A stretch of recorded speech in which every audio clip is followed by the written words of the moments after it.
I'd rather just watch this short video about, I saw Brendan Fraser is coming back. I was going to watch this. I was curious what he was saying. A lot of people are positive about this. Like, Brendan Fraser was like one of those actors that back in the day, right? Back in the late 90s, the early 2000s, this guy was all over the place. And so, yeah, people love to see this guy come back. I was never that far away. I guess that's what we'll say. You can't get rid of me that easy. I'm glad to be here. I wouldn't have it any other way, and I'm grateful to be doing the job that I love. That's good.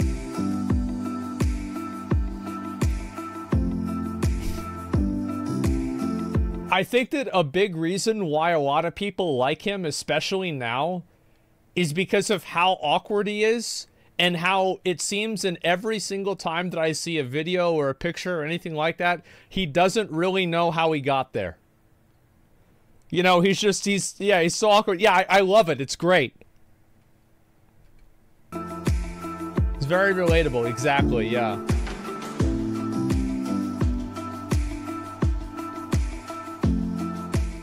It all began when I saw Sam Hunter's play The Whale in New York City at Playwrights Horizon, and was just deeply moved by characters that were unexpected, that on the surface I had little connection to, but as soon as the play started, I felt incredibly deeply for them and with them. Mm-hmm. And I left the theater going, wow, that would be very interesting to try to turn that into cinema. When I heard that Darren was going to make a movie, I absolutely wanted to know what it was going to be. And knowing the creativity and control that Darren has always shown in his work, I absolutely wanted to be a part of it.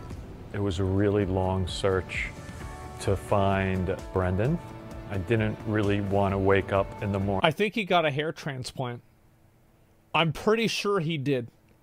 I'm like 95% sure. I've seen a lot of guys that have gotten hair transplants, and like now that I was thinking about it myself, now I start looking out for it.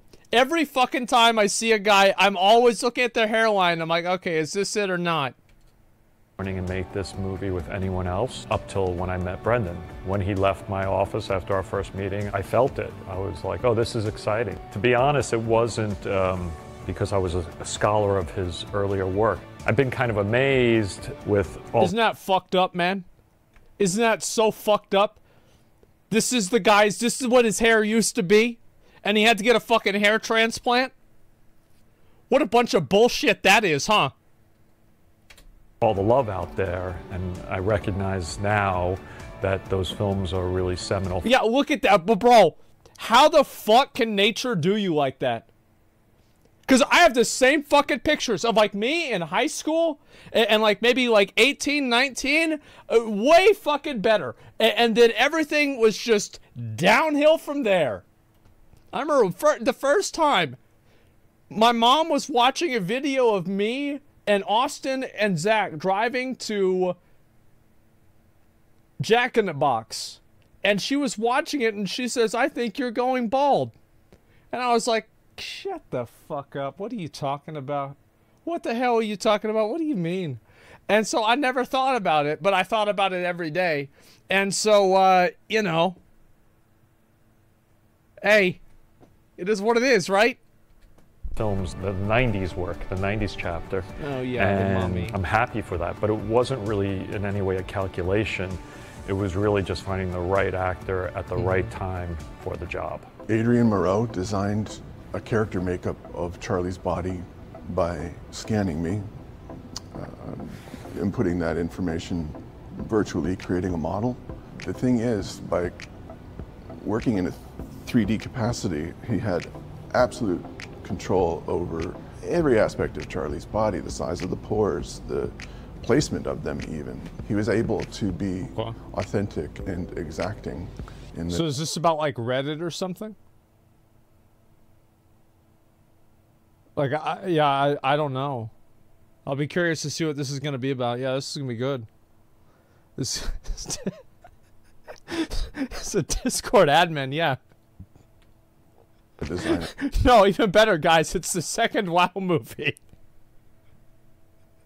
It's about the players this time. Of this character. The main rule I gave him was you can't in any way interfere or cover Brendan's main instrument, which was his face. Right. So every wrinkle, excuse me for that, None taken. every crease, I wanted him to be able to use. So Adrian was able to sculpt something which didn't interfere with his instrument, and all of the emotions that are in the film is this guy, and it's all his work. We had the collaboration of the Obesity Action Coalition, an online organization that supports people who live with obesity, to give us notes on the script, on the makeup, guidelines in general. That's good.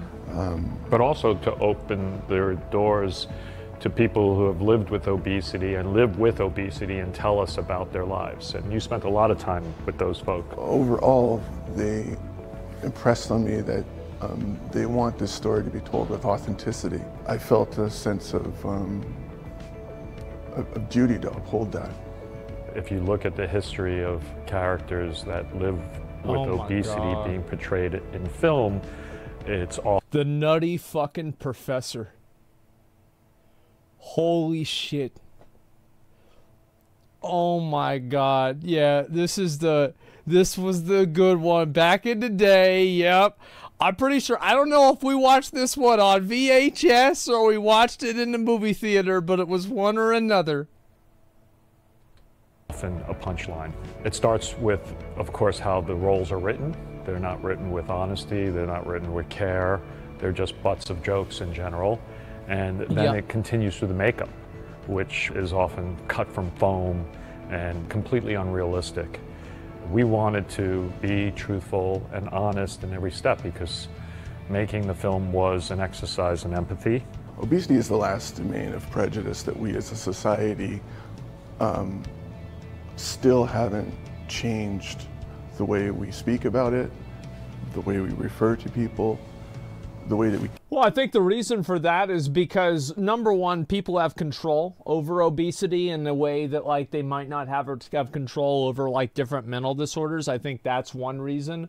And another reason is because a lot of people only care about somebody's face value. I think that's the reality, is that, so if somebody's fat, they're less attracted to them for whatever reason, so then they don't care about them as much. No, I think that's really what it is.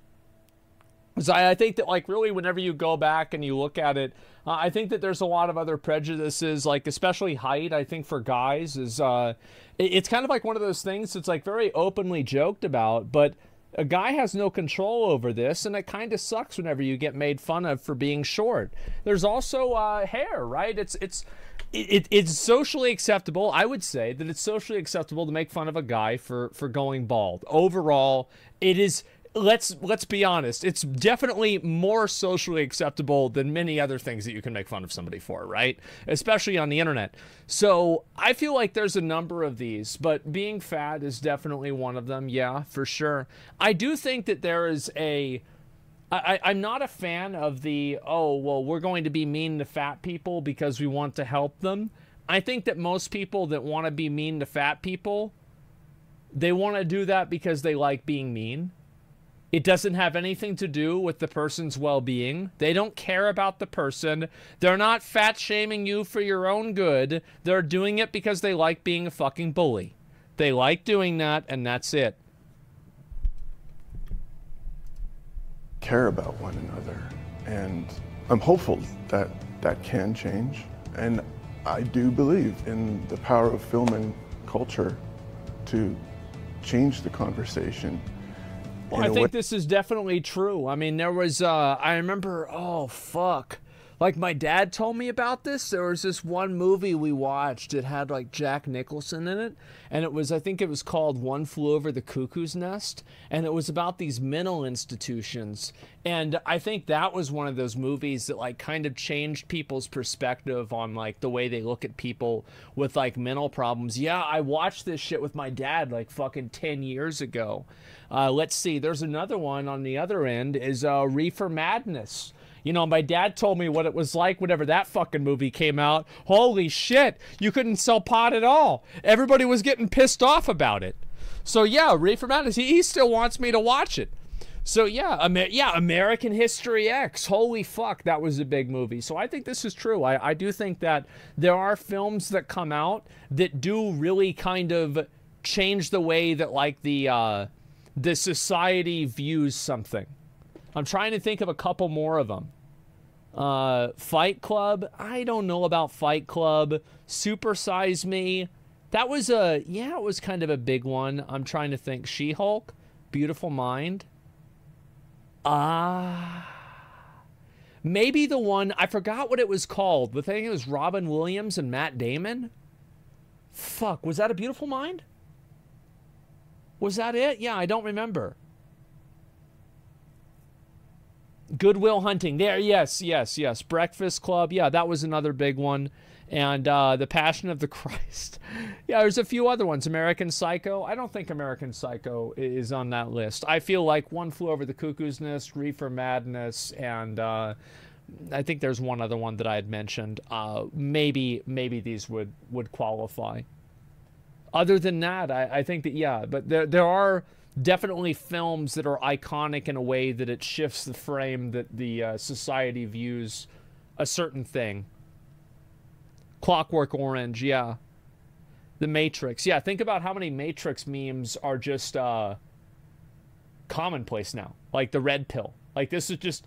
Everything about the X pill came from the Matrix. It's huge. That allows people to open their hearts and minds a bit more. I think that when we look at the emotional internal reality of who Charlie is, we can see that he is a man who cares intensely about connecting with one another. And the corporal being that he inhabits is really the least important thing about him. I don't think you're ever really going to get past that with people in person. I think that's one of the greatest things about the internet, though, is you can have somebody like that's absolutely completely fucked up in real life, and on the internet they can be somebody that they want to be. They can be whoever they want. I think that's the best thing about the internet, is the fact that it's effectively an equalizer for people to get their voice out there, and it doesn't matter how tall or short you are or how stupid you are or anything like that. People will listen to what you're saying. And that's something that I think for a lot of people, they've never really got that opportunity for.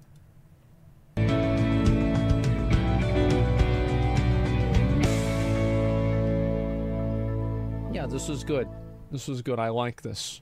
You can be an asshole, even though you're nice in real life. That's right. Yeah, you have to deal with bad assholes all day in real life, and then finally you get to go on the internet and you get to gank like level 30s. You know, there's easily accessible niche for everyone, good and bad. That's definitely fucking true. Yeah, absolutely. Can't have a shitty promo video like that? Well, no, I think this is very interesting, right? I mean, Brendan Fraser, again, you know, growing up, I watched all of his fucking movies. I think everybody did. Especially, I mean, not everybody, but here in America, this guy was really fucking popular. And then he just kind of dropped off the face of the planet. I heard he got like a bad divorce or something like that. I have no idea.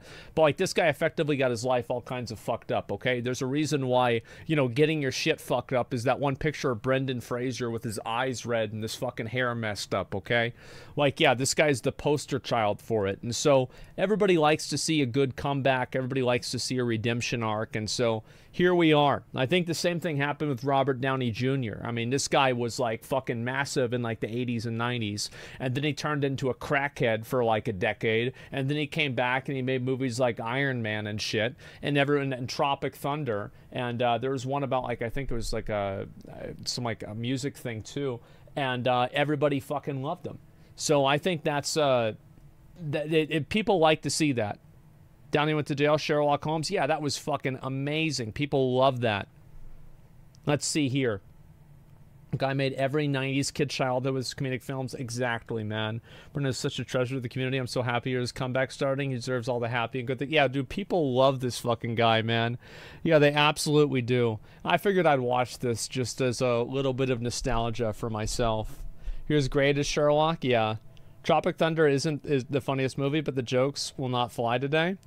I actually went back and I watched Tropic Thunder semi-recently.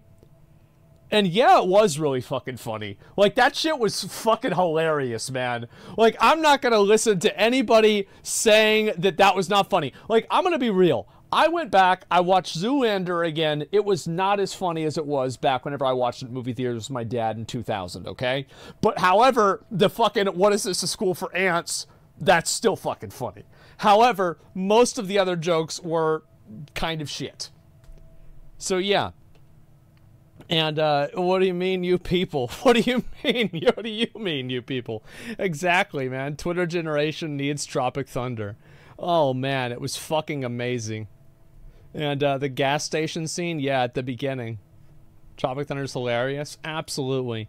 So, yeah, Ben Stiller was actually in both of those movies. So, I mean, I feel like some of the comedy movies from back in the day definitely didn't age very well. But there are other ones that are just as fucking funny as they were whenever they came out. I'm trying to think of some other ones. I think Super Troopers is still pretty much about as funny as it was. You know which one really, I think, held up super well? Clerks 1. I know it's black and white, and a lot of you guys probably haven't seen it. But Clerks 1, and then I think it was before then, Mallrats. It was another Kevin Smith movie. So fucking good. It is so fucking good. Friday? Yeah, I think Friday for sure, man. Like, I remember Jeff and I watched that. It was the one with Ice Cube, right? The Big Lebowski? Yeah, I think Big Lebowski was fucking funny. Reno 9/11 is yeah, Reno 9/11 was like my favorite show to watch, man. And like the best part about it is that Reno 9/11 was like pretty ridiculous, but then I would watch Cops and it was about the same stuff. Yeah, I mean, it was all about the same. Dude, how about Rush Hour? I haven't seen Rush Hour recently, so I don't remember what it was like. I mean, you know, like, my dad and I, we would watch, like, oftentimes, like, I would go over to his house, because my parents were divorced, and so, I would go over to his house on, like, Saturdays. And so, one of the things that we'd do a lot of times is, we'd go and, you know, go see a movie together.